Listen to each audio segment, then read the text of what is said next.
I think we need to understand why employers have been doing this for ages. And it's not because they care about the resume or they care about past experience. Really, nobody cares about your past. What they care about is your potential. And the main question they're trying to answer is, what could you do in the future? How would you fit into this role? What skills, core drivers, values, personalities will you bring to the team and the organization? So for a while, the resume was the only known or accepted way of inferring these things and answering these questions. But as good organizational science has shown, actually assessment, science-based assessment, is a much better way to answer these questions. And I think with AI, people are waking up to the reality because AI helps you scale this science to the masses.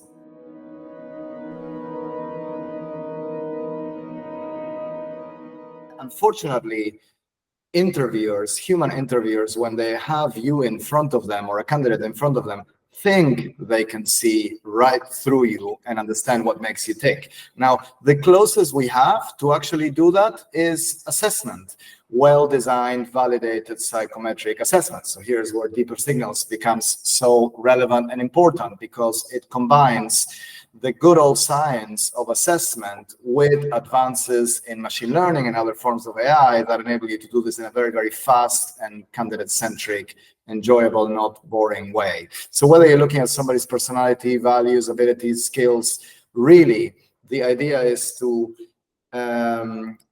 basically reduce the impact that some humans have, those who think they're experts in talent but don't know much about it, and let competent expert PhDs in IO psychology program these tools and create these technologies that actually can give hiring managers, recruiters, and employers the information they want, which is this person employable? Will this person fit in? Will this person be a star performer or producer in the future?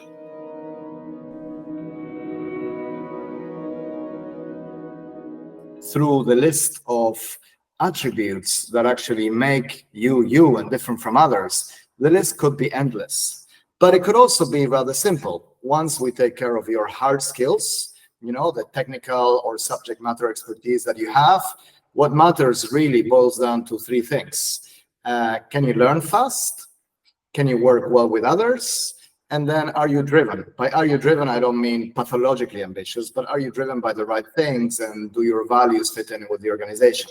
So in essence, if there are tools and a scientific approach that helps employers be right more often when they try to scrutinize and assess whether people can manage themselves and others, whether people have a hungry mind and are likely to work to learn fast and adapt to the complexity that they likely get in a very fast and unprecedentedly rapidly changing world. And then also if they basically can exercise or display the right types and level of motivation.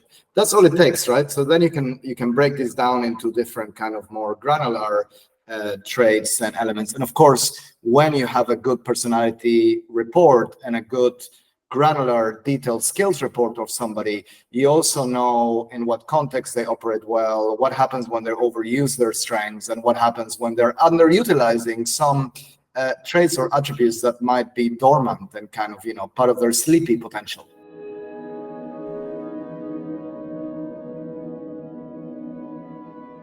A 100%, if not 90% at least, of coaching is to some degree or largely soft skills coaching. So if you look at leaders and managers, most of them will be the beneficiaries or the recipients of learning and development, management training, coaching. And when that training or coaching includes one-on-one or team effectiveness coaching, it typically helps them operate in a more effective way in the workplace. So I mean, really, developing communication skills, developing empathy, displaying EQ, controlling your anger, and engaging in effective anger management, controlling your childlike instincts and your tendencies to think of yourself but not others. Model your humility so that you listen more and you don't mansplain things when others are talking. All of these things, I mean, the specificities will depend on the needs that specific managers, leaders, or employees have.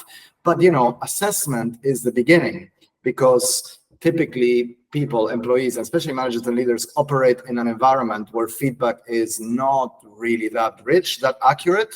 I would say the more important you are, the more likely it is that the people around you tell you what you want to hear, not what you need to hear. And that's why, again, you need good assessment. That's why Deeper Signals creates all its tools, so that basically you can come and present employees, managers, and leaders with objective, data-driven, third-party feedback on what they're likely like and what they need to change if they want to be more successful and perform better. Imagine if you were to pick a future top athlete, or a superstar musician, an opera singer, or a rapper, or a hip-hop artist, or a DJ, or somebody who needs to learn 10 languages because they're going to work in a very international environment, or somebody who will have to, deal with very complicated mathematical, quantitative, complex problems. You have a fixed money to allocate to training. Budgets are not unlimited, they have a limit. And if you're faced with two broad options, either train everybody so that one of them does well, or actually assess for potential and allocate more money to the smaller number of people that actually shows a predisposition to be good at languages, maths, music, sports, etc., that latter approach is much more likely to give you a higher ROI.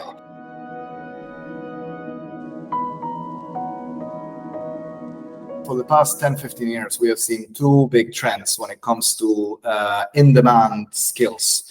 One is that all these IT and technical skills, become the most sought after. And, before it was, can you program? Can you do Python? Can you do R? Can you do generative AI? Can you do, you're a data scientist? Can you do machine learning, neural networks, etc.? The other is that in conjunction with those tech or talent skills, soft skills always creep up to the top 10 or the top 5. Can you work with others? Can you communicate? Can you sell yourself? Can you, tell stories to others? Can you basically self-control or engage in proper intrapersonal and interpersonal skills? And with the arrival of AI as a mainstream co-pilot in people's lives and work, this now is exacerbated. In fact, if anything has happened, it's that the hard skills that were previously in demand in tech and IT are now not that important. AI can prompt itself, AI can program itself, AI can learn all the IQ-like skills.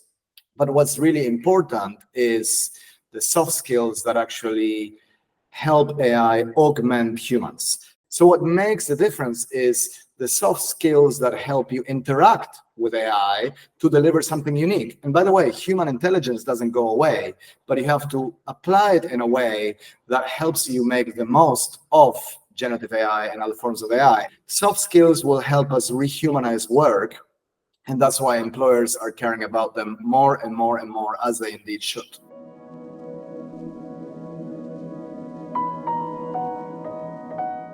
Everybody wants to be understood.